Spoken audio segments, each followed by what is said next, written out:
തിരുത്തൊണ്ടത്തുകയിൽ സുന്ദരമൂർത്തി സ്വാമികൾ ഇളയാൻകുടി മാറൻ എന്ന് പറഞ്ഞ ഒരു ശിവഭക്തനെക്കുറിച്ച് പാടുന്ന സ്തുതിക്കുന്ന 2 വരികളുണ്ട്. വളരും സൽകീർത്തിയാൽ ഇളയെ തെളിയിച്ച ഉള്ളിളയാൻകുടി മാരസ്വാമികൾക്ക് അടിമനാൻ എന്നാണ് സുന്ദരമൂർത്തി സ്വാമികൾ ഈ ഇളയാൻകുടി മാരനെക്കുറിച്ച് പ്രകീർത്തിച്ചുകൊണ്ട് അദ്ദേഹത്തിൻ്റെ അടിമയാണ് ഞാൻ എന്ന് പറയുന്നത്. ചേക്കിഴാർ സ്വാമി ഈ 2 വരികളെ പിന്തുടർന്നുകൊണ്ട് ഇളയാൻകുടി മാരൻ്റെ ജീവിതത്തെക്കുറിച്ചിട്ട് പഠിക്കാൻ ശ്രമിക്കുകയും അങ്ങനെ ഇളയാൻകുടി മാരൻ്റെ ജീവിതത്തിലെ പ്രധാനപ്പെട്ട ഒരു സംഭവത്തെ കവിതയാക്കി മാറ്റുകയും ചെയ്തു. ഏതാണ്ട് 26 ശ്ലോകങ്ങളിലൂടെ അദ്ദേഹം ഇളയാൻകുടി മാരൻ്റെ കഥയാണ് നമ്മളോട് പറയുന്നത്. പാണ്ഡ്യരാജ്യത്തിലെ ഇളയാൻകുടി എന്ന ഗ്രാമത്തിലെ ഒരു കർഷക കുടുംബത്തിൽ ജനിച്ച ചിദംബരമൂർത്തിയുടെ ഭക്തനായ മാരൻ എന്നയാൾ ശിവഭക്തന്മാരെ സ്വന്തം വീട്ടിൽ സ്വീകരിച്ച് ചതുർവിധ ഭക്ഷണങ്ങൾ ഷഡ്രസങ്ങളോടുകൂടി പാകം ചെയ്ത് അവർ ഭക്ഷിക്കുന്നതിൽ ചാരിതാർത്ഥ്യം കൊണ്ട് ജീവിച്ചിരുന്നു. അദ്ദേഹം ധനാഢ്യനായിരുന്നു. പക്ഷേ കാലക്രമേണ അദ്ദേഹത്തിൻ്റെ ധനമെല്ലാം നഷ്ടപ്പെടുകയും അദ്ദേഹം ഭക്തജനസേവാ വ്യഗ്രതയെ പരീക്ഷിക്കുവാൻ എന്ന പോലെ ചില വർഷങ്ങൾക്ക് ശേഷം സർവ്വസ്വത്തുകളും നഷ്ടപ്പെട്ട് അഗാധ ദാരിദ്ര്യത്തിലേക്ക് നീങ്ങിയ ഈ ഇളയാൻകുടി മാരൻ്റെ അടുത്തേക്ക് ശിവഭഗവാൻ എത്തിച്ചേരുന്ന കഥയും അദ്ദേഹത്തെ പരീക്ഷിക്കുന്ന കഥയുമാണ് ഈ ഇളയാൻകുടി മാരൻ്റെ ജീവിതത്തിലെ പ്രധാനപ്പെട്ട ഒരു സംഭവമായിട്ട് ചേക്കിഴാർ സ്വാമി വിവരിക്കുന്നത്. ഒരു ദിവസം രാത്രി നല്ല മഴ പെയ്യുന്ന സമയമായിരുന്നു. ഇവരാണെങ്കിൽ ദാരിദ്ര്യത്തിൽ മുങ്ങി ജീവിക്കുന്നവരും. ഇദ്ദേഹവും ഇദ്ദേഹത്തിൻ്റെ ഭാര്യയും മഹാശിവഭക്തരായിരുന്നു.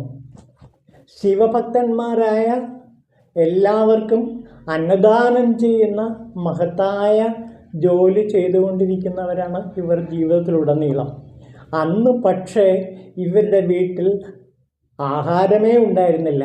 ഇവർ തന്നെ ഇളയാൻകുടി മാരനും അയാളുടെ ഭാര്യയും അന്ന് പട്ടിണി കിടക്കുകയാണ്. കാരണം 1 മണി അരി പോലും അവിടെ ഉണ്ടായിരുന്നില്ല. അവർ പട്ടിണിയോടെ രാത്രി ഉറങ്ങാൻ കിടക്കാൻ പോകുന്ന സമയത്ത് വാതിൽക്കൽ ഒരു മുട്ട് കേട്ടു. അവർ വാതിൽ തുറന്നു. അപ്പോൾ ഒരു വൃദ്ധ താപസൻ മുന്നിൽ നിൽക്കുന്നു. അദ്ദേഹം ചോദിച്ചു, എനിക്ക് വല്ലാതെ വിശക്കുന്നു, ആഹാരം എന്തെങ്കിലും തരാമോ? ആ വൃദ്ധനെ അകത്തേക്ക് കയറ്റി മഴയുടെ ശക്തി കുറയുന്നത് വരെ ഒരു പ്രത്യേക സ്ഥലത്ത്, വീടിൻ്റെ മഴത്തുള്ളികൾ വീഴാത്ത ഒരു സ്ഥലത്ത് കൊണ്ടിരുത്തി. എന്നിട്ട് ഇദ്ദേഹം അകത്ത് ചെന്ന് ഭാര്യയോട് പറഞ്ഞു, ഇങ്ങനൊരു വൃദ്ധ താപസൻ വന്നിട്ടുണ്ട്, അയാൾക്ക് നമ്മൾ എങ്ങനെയാണ് ഭക്ഷണം കൊടുക്കുക? അപ്പോൾ ഭാര്യ പറഞ്ഞു, അയലത്ത് പോയി കടം മേടിക്കാൻ പറ്റില്ല, എല്ലാവരും കടം തന്ന് ഇനി കടം തരില്ല. അതുകൊണ്ട് 1 മണി അരി പോലും ആരും നമുക്കിനി തരാൻ പോണില്ല. അത്രയ്ക്ക് നാം കടം വാങ്ങിക്കഴിഞ്ഞിരിക്കുന്നു. ഇത് പറഞ്ഞ ഭാര്യ അല്പനേരം ആലോചിച്ചിട്ട് പറഞ്ഞു, നമുക്കൊരു കാര്യം ചെയ്യാം. ഇന്നലെ അങ്ങ് പാടത്ത് വിത്ത് വിതച്ചിരുന്നു, നെൽവിത്ത് വിതച്ചിരുന്നു. നന്നായിട്ട് മഴയും പെയ്തു ആ രാത്രി. അതുകൊണ്ട് ആ വിത്തുകളെല്ലാം ഒലിച്ച് ഏതെങ്കിലും ഒരു ഭാഗത്ത് കുന്നുകൂടി കിടക്കാൻ സാധ്യതയുണ്ട്. അതുകൊണ്ട് അങ്ങ് പാടത്ത് ചെന്ന് നോക്കൂ, ആ നെൽവിത്തുകൾ ഉണ്ടെങ്കിൽ എടുത്തുകൊണ്ട് വരൂ എന്ന് പറഞ്ഞു. നമ്മുടെ ഇളയാൻകുടി മാരൻ രാത്രി പാടത്ത് ചെന്ന് നോക്കിയപ്പോൾ ഒരു വശത്ത് ഈ നെല്ല് കുന്നുകൂടി കിടക്കുന്നു. അദ്ദേഹം വളരെ സന്തോഷത്തോടെ ആ ചെളിയും മണ്ണും നിറഞ്ഞ നെല്ല് ഒരു പാത്രത്തിൽ എടുത്തു കൊണ്ടുവന്ന് ഭാര്യയുടെ കൈ കൊടുത്തു. ഭാര്യ അത് കഴുകി വൃത്തിയാക്കി ചേറ്റി നെല്ല് കുത്തി, എന്നിട്ട് അരിയാക്കി. അപ്പോഴാണ് മറ്റൊരു പ്രശ്നം ഉദിക്കുന്നത്. കറിയൊന്നുമില്ല. അതിനും ഭാര്യ റെമഡി കണ്ടെത്തി. അതായത് വീട്ടിൻ്റെ ഒരു വശത്ത് അവർ പയറ് വിതച്ചിരുന്നു. ആ പയറ് മുളച്ച് വന്നിട്ടുണ്ട്. ആ മുളച്ച പയറ് എടുത്തുകൊണ്ട് വരാൻ പറഞ്ഞു. അങ്ങനെ മുളച്ച പയറുകൾ എല്ലാം തന്നെ എടുത്തുകൊണ്ട് വന്ന് ആ ഇലക്കറിയായിട്ട് ഒരു കറിയും പാകം ചെയ്യാമെന്ന് കരുതി അവർ ഭർത്താവിനോട് ആ മുളച്ച പയറും അതിൻ്റെ ഇലകളും കൊണ്ടുവരാൻ പറഞ്ഞു. അങ്ങനെ അതും ഈ ഇളയാൻകുടിമാരൻ എടുത്തുകൊണ്ട് വന്നു. ഭാര്യയ്ക്കും ഭർത്താവിനും സന്തോഷമായി. ഇനി അത് പാകം ചെയ്താൽ മാത്രം മതി. പക്ഷേ മറ്റൊരു വലിയ പ്രശ്നമുണ്ട്. അതായത് അത് കത്തിക്കാനുള്ള വിറക് ഇല്ലായിരുന്നു. വിറകില്ലെങ്കിൽ അത് എങ്ങനെയാണ് ഇത് പാകം ചെയ്യുക? അങ്ങനെ വിറകിന് വേണ്ടി ശ്രമിക്കുന്ന ആ രംഗം ചേക്കിഴ സ്വാമികൾ വിവരിക്കുന്ന ഒരു പാടലുണ്ട്. വந்த பின் மனைவியாரும் വായ്തലിൻ നിന്നു വാങ്ങി ചിന്തയിൽ വിതുമ്പി നീരിൽ ചോറ്റിനെ അലമ്പി ഊറ്റി വെന്തഴൽ അടുപ്പിൽ മൂട്ട വിറകില്ലേ എന്ന മേലാർ അന്തമിൽ മനയിൽ നീടും അലക്കിനെ അറുത്ത് വീഴ്ந்தாർ. അങ്ങനെ വിറകും ഒപ്പിക്കുകയാണ്. അതായത് ഈ വീടിൻ്റെ കഴുക്കോലെടുക്കുകയാണ്. കഴുക്കോല് പറിച്ചെടുത്തിട്ട് ആ കഴുക്കോല് വിറകാക്കി മാറ്റി അത് ഈ ഭക്ഷണം പാകം ചെയ്യാൻ വേണ്ടി ഉപയോഗിച്ചു. അങ്ങനെ ആ ഭക്ഷണം പാകം ചെയ്ത് കഴിഞ്ഞു. സന്തോഷത്തോടെ മാരൻ താപസനെ സമീപിച്ചു.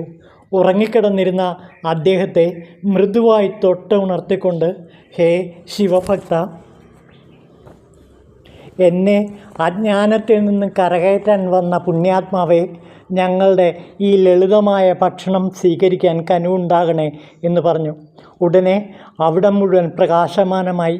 ഇത് കണ്ട് പകച്ചുനിന്ന ആ ദമ്പതിമാർക്ക് മുന്നിൽ ഭഗവാൻ ഇന്ദുകലാധരനായി വരദാഭയമുദ്രകളോടെ പാർവതീസമേതനായി അവരെ അനുഗ്രഹിച്ചു. ആ ദമ്പതികൾ ഭഗവത്പാദങ്ങളിൽ വീണ് നമസ്കരിച്ചു. ദേവന്മാർ ആ സമയം പുഷ്പവൃഷ്ടി ചെയ്തു. വാദ്യഘോഷങ്ങളോടെ ദേവന്മാരാലും മുനിമാരാലും സ്തുതിക്കപ്പെട്ട് പ്രസന്നനായ ഭഗവാനും ദേവിയും അവർക്ക് മോക്ഷപദം പ്രദാനം ചെയ്ത് അവരെയും കൂട്ടിക്കൊണ്ട് അന്തർധാനം ചെയ്തു. ഇതാണ് മാരൻ്റെ ജീവിതത്തിലെ പ്രധാനപ്പെട്ട ഒരു സംഭവം. അപ്പോൾ പണ്ടുകാലം മുതലേ ഭാരതത്തിൽ ആതിഥ്യമര്യാദ വളരെ പ്രധാനപ്പെട്ട ഒരു സംസ്കാരമായിരുന്നു.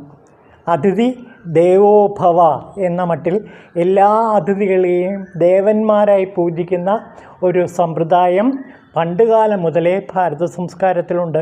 ആ സംസ്കാരം പിന്നീട് വികസിച്ച് അത് നിരന്തരം അന്നദാനം വരെയായി തീർന്നു. പല ക്ഷേത്രങ്ങളിലും ഊട്ടുപുരകൾ നമുക്ക് കാണാൻ കഴിയും. അവിടെയെല്ലാം പണ്ടുകാലത്ത് എല്ലാ ദിവസവും അന്നദാനമുണ്ടായിരുന്നു. അന്നദാനം മഹാദാനം എന്നാണ് പറയുന്നത്. അങ്ങനെ അതിഥികൾക്ക് അന്നം ദാനം ചെയ്യുന്ന ആ സമ്പ്രദായം ഇന്നും പല സ്ഥലങ്ങളിലും നിലനിൽക്കുന്നുണ്ട്. ഉപനിഷത്തിലൊരു മന്ത്രമുണ്ട്, അന്നം വൈ ബ്രഹ്മ, അന്നം ബ്രഹ്മമാകുന്നു. അതുകൊണ്ട് ആ ബ്രഹ്മത്തെയാണ് അന്നദാനത്തിലൂടെ ഒരു അതിഥിക്ക് വേണ്ടി സമർപ്പിക്കുന്ന പൂജാദ്രവ്യം ഈ അന്നദാനമാണ്. അത് വളരെ ശ്രദ്ധേയമാണ്, ശ്രേഷ്ഠവും ആണ്.